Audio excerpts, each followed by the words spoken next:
Movie की शुरुआत होती है और हमें पैसिफिक ओशियन के बीच एक बोट पर रॉबर्ट नाम के एक बूढ़े आदमी को दिखाया जाता है जो अपने बोट के अंदर सो रहा था। मगर अचानक उसकी आंख खुल जाती है किसी तेज आवाज को सुनकर। अब जैसे ही वो अपने पैर नीचे रखता है वो देखता है कि उसके बोट के अंदर पानी भर चुका है और वो पानी बोट में बने एक बड़े से होल के रास्ते अंदर आ रहा था।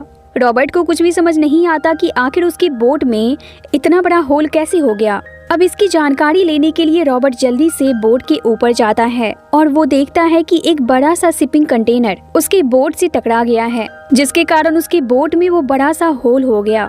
रॉबर्ट समझ जाता है कि उसे अब जल्दी से इस समस्या का समाधान ढूंढना होगा, वरना वो बोट सहित इस विशाल पैसिफिक ओशियन में डूब जाएगा। अब रॉबर्ट जल्दी से एक स्टील का रॉड निकालता है और उससे उस कंटेनर को अपने बोट से अलग करने की कोशिश करता है, मगर वो कंटेनर काफी भारी था, इसलिए वो उस रॉड से हिलता तक नहीं। ये देखकर रॉबर्ट जल्दी से बोट के अंदर जाता है और वहाँ से सी एंकर लेकर आता है। उस सी एंकर की मदद से रॉबर्ट आसानी से उस कंटेनर को अपने बोट से अलग कर देता है। अब रॉबर्ट देखता है कि बोट में पानी भर जाने के कारण बोट लगभग तबाह हो चुका है। बोट की मशीनें भी बंद हो चुकी हैं और उसके सारे इलेक्ट्रॉनिक डिवाइसेस भी खराब हो चुके हैं।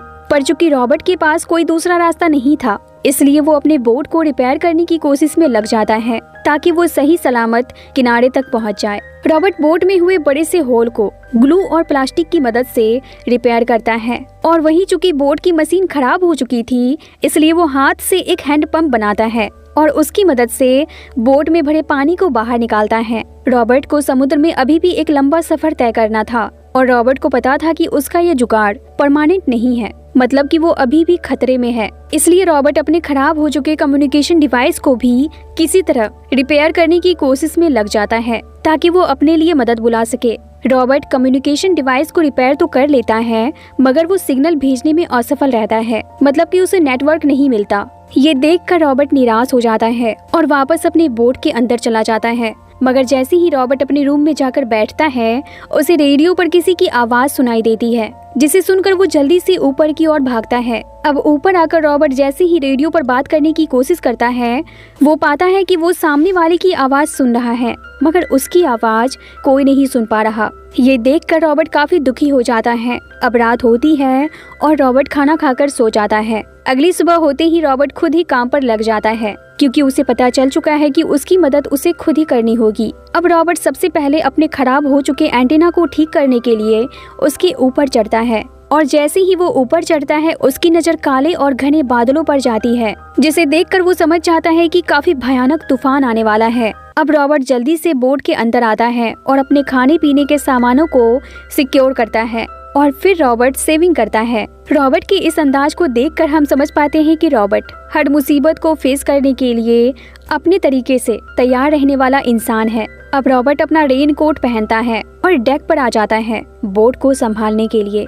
अब देखते ही देखते वो भयानक तूफान रॉबर्ट के बोट से टकरा जाता है। इसके बाद समुद्र में तेज लहरें उठने लगती हैं, जिसकी चपेट में आकर रॉबर्ट का बोट अपना संतुलन खोने लगता है। मगर रॉबर्ट हिम्मत नहीं हारता और वो अपनी बोट को कंट्रोल करने की पूरी कोशिश करता है, मगर इसी दौरान वो समुद्र में गिर जाता है, पर वो किसी तरह वापस अपनी बोट पर आ जाता है। अब रॉबर्ट भागकर बोट के अंदर जाता है और वहाँ से सी एंकर लेकर आता है ताकि वो अपनी बोट को इस तूफान के बीच स्टेबल रख सके। मगर सी एंकर फिक्स करने के दौरान ही एक ऊंची लहर रॉबर्ट के बोट से टकरा जाती है, जिसकी चपेट में आकर रॉबर्ट अपने बोट सहित पानी के अंदर चला जाता है। मगर इस खतरनाक सिचुएशन में भी रॉबर्ट घबराता नहीं, बल्कि अपने बोट को होशियारी से फिर से सीधा करके समुद्र के ऊपर ले आता है। अब रॉबर्ट काफी थक चुका था, इसलिए वो बोट के अंदर आ जाता है, मगर इसी दौरान तूफान के एक झटके से रॉबर्ट का सिर बोट के एक हिस्से से टकरा जाता है, जिसके कारण वो बेहोश होकर वहीं गिर जाता है। अब कुछ देर बाद जब रॉबर्ट की आंख खुलती है तो वो देखता है कि उसकी बोट में कमर तक पानी भर चुका है और बोट का हर हिस्सा लगभग खराब हो चुका है। रॉबर्ट ये देखकर समझ जाता है कि अब वो इस बोट में सरवाइव नहीं कर सकता, इसलिए अब रॉबर्ट अपने बोट से लाइफ राफ्ट निकालकर उसे ओपन करता है और वो उस लाइफ राफ्ट की रस्सी को अपने बोट से बांध देता है। ये सोचकर कि तूफान शांत होते ही वो अपने बोट पर वापस आकर इसे फिर से ठीक करने की कोशिश करेगा। इसके बाद रॉबर्ट अपने लाइफ बोट में जाकर सो जाता है। अब अगली सुबह जैसे ही रॉबर्ट की आंख खुलती है वो देखता है कि तूफान शांत हो चुका है, मगर उसका बोट पानी के अंदर डूबता जा रहा है। ये देखकर रॉबर्ट जल्दी से अपने बोट के अंदर जाता है। अंदर जाते ही वो देखता है कि उसके बोट के अंदर कंधे तक पानी भर चुका है। अब रॉबर्ट जल्दी से अपने बोट से कुछ जरूरी सामान निकालता है, जैसे खाने पीने की चीजें और समुद्र में सरवाइव करने के लिए कुछ जरूरी सामान। आखिर में रॉबर्ट अपने माथे पर लगे चोट को पट्टी करके लाइफ बोट में वापस आ जाता है। इसके बाद रॉबर्ट उस रस्सी को छोड़ देता है जो उसकी बोट में बंधी हुई थी, और देखते ही देखते उसका बोट समुद्र में समाने लगता है। रॉबर्ट अपने डूबते हुए बोट को एक टक देखता रह जाता है। उस बोट से रॉबर्ट की बहुत सारी यादें जुड़ी थी, इसलिए इस दौरान वो काफी इमोशनल भी हो जाता है, मगर वो कुछ कर नहीं सकता था। अब रॉबर्ट विशाल और गहरे पैसिफिक ओशियन में अकेला था। दूर दूर तक उसे कोई दिखाई नहीं दे रहा था जो उसकी मदद कर सके। अब रॉबर्ट बोट से लाए गए एक बॉक्स को खोलता है जिसमें एक दूरबीन जैसा डिवाइस होता है। उसके साथ एक मैप भी था। उस मैप पर रॉबर्ट को एक शिपिंग लाइन दिखाई देती है जिससे शिप गुजरा करती थी। ये देखते ही रॉबर्ट जल्दी से उस रूट को मार्क करता है और बढ़ चलता है उस रूट की ओर ताकि उसे कोई मदद मिल जाए। रॉबर्ट कुछ दूर आगे बढ़ा ही था कि उसकी नजर अचानक समुद्र में उठने वाले एक और तूफान की ओर जाती है, जिसे देखकर वो थोड़ा सहम जाता है। अब रॉबर्ट जल्दी से अपने लाइफ बोट के अंदर जाता है और उसे चारों तरफ से पैक करके उसमें बैठ जाता है। अब जैसे ही रात होती है वो तूफान अपना असर दिखाना शुरू कर देता है। तूफान और समुद्र की तेज लहरों को रॉबर्ट का वो छोटा सा लाइफ बोट ज्यादा देर तक झेल नहीं पाता और वो पलट जाता है। रॉबर्ट, जिसका समुद्र में एकमात्र सहारा वो बोट ही था, इसलिए वो जल्दी से लाइफ बोट से बाहर निकलता है और किसी तरह अपने बोट को सीधा करके उसमें जाकर वापस बैठ जाता है। प्रकृति के इस भयानक रूप को देखकर रॉबर्ट काफी डर चुका था। शायद उसने कभी सोचा भी नहीं था कि वो इतने भयानक हालात में पहुंच जाएगा। अब इसी तरह डर के साए में रॉबर्ट वो पूरी रात गुजारता है। सुबह होते ही समुद्र शांत हो चुका था। रॉबर्ट को काफी भूख लगी थी, इसलिए वो जल्दी से अपने पास रखा हुआ खाना निकाल कर खाता है, मगर खाने के दौरान उसे पता चलता है कि उसके खाने में समुद्र का पानी घुस चुका है, जिस कारण खाने का स्वाद काफी बेकार हो गया था। अब जॉन जल्दी से पानी निकाल कर पीता है, मगर ये क्या, उस पानी में भी समुद्र का खारा पानी मिल चुका था। दरअसल पानी के उस कंटेनर का ढक्कन खुला रह गया था और इसी कारण उसमें समुद्र का पानी घुस गया। ये सब देखकर रॉबर्ट काफी फ्रस्ट्रेट हो जाता है और वो जोर जोर से रोने लगता है। पर रॉबर्ट जानता था कि इस तरह चिल्लाने और रोने से काम नहीं चलेगा, क्योंकि उसे यहाँ सहारा देने वाला कोई नहीं है। अब रॉबर्ट खुद को थोड़ा शांत करता है और फिर एक जुगाड़ लगाता है। क्योंकि जिंदा रहने के लिए उसे पानी की बहुत जरूरत थी, इसलिए वो पानी के प्लास्टिक कंटेनर को एक ओर से काट के उसके ऊपर एक प्लास्टिक लगा देता है। फिर वो एक बर्तन को उस प्लास्टिक के नीचे रख देता है ताकि उस कंटेनर में रखा समुद्र का पानी वेपराइजेशन के द्वारा उस बर्तन में जमा हो जाए।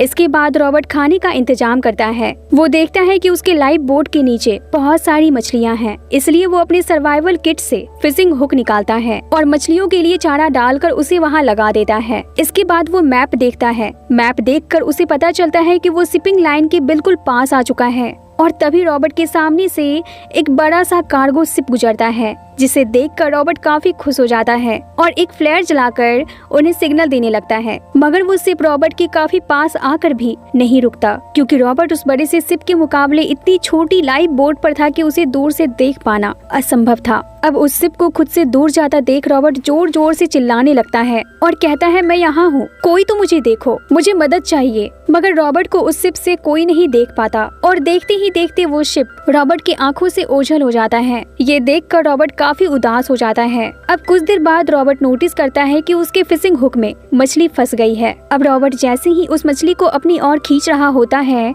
तभी एक शार्क उस मछली को आकर खा जाती है। रॉबर्ट काफी दिनों से भूखा था, मगर उस शार्क ने रॉबर्ट के हाथ आया हुआ खाना छीन लिया। अब रात होते ही एक और कार्गो शिप रॉबर्ट के पास से गुजरता है, जिसे देखकर रॉबर्ट जल्दी से फ्लेयर गन चलाता है, मगर होता वही है जिसका रॉबर्ट को डर था। उस शिप पर से भी किसी ने रॉबर्ट को नहीं देखा और देखते ही देखते वो शिप भी रॉबर्ट की आंखों से ओझल हो जाता है, जिसे रॉबर्ट एकटक दूर जाते हुए देखता रह जाता है। अब अगली सुबह होते ही रॉबर्ट हिम्मत करके उठता है और पानी पीकर मैप देखने लगता है। मैप देखते ही उसे पता चलता है कि वो शिपिंग लाइन के काफी आगे आ चुका है। ये देखकर रॉबर्ट की हिम्मत टूट जाती है, क्योंकि उसे पता चल चुका होता है कि अब उसकी मदद कोई नहीं कर सकता। रॉबर्ट को पता चल जाता है कि अब उसका आखिरी वक्त नजदीक है, इसलिए वो अपनी पत्नी और बच्चों के लिए एक इमोशनल मैसेज लिखता है, जिसे वो एक जार में डालकर समुद्र में बहा देता है, ताकि वो मैसेज उसके परिवार वालों तक पहुंच जाए। अब फिर से रात होती है। रॉबर्ट अपने लाइफ बोट पर मायूस सा लेटा हुआ था।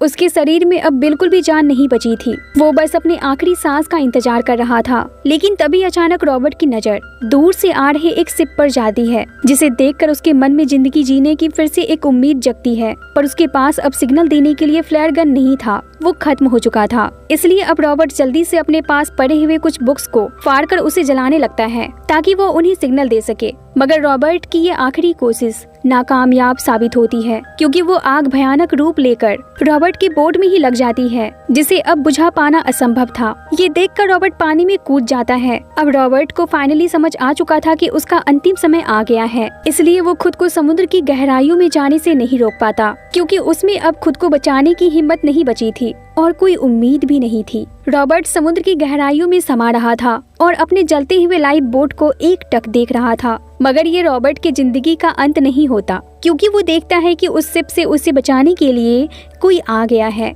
ये देखकर रॉबर्ट पूरी हिम्मत लगाकर ऊपर की ओर आने लगता है। ऊपर आते ही जैसे ही वो अपना हाथ आगे बढ़ाता है, मदद की वो हाथ उसके हाथ को पकड़ लेती है। इसी के साथ इस मूवी का द एंड होता है।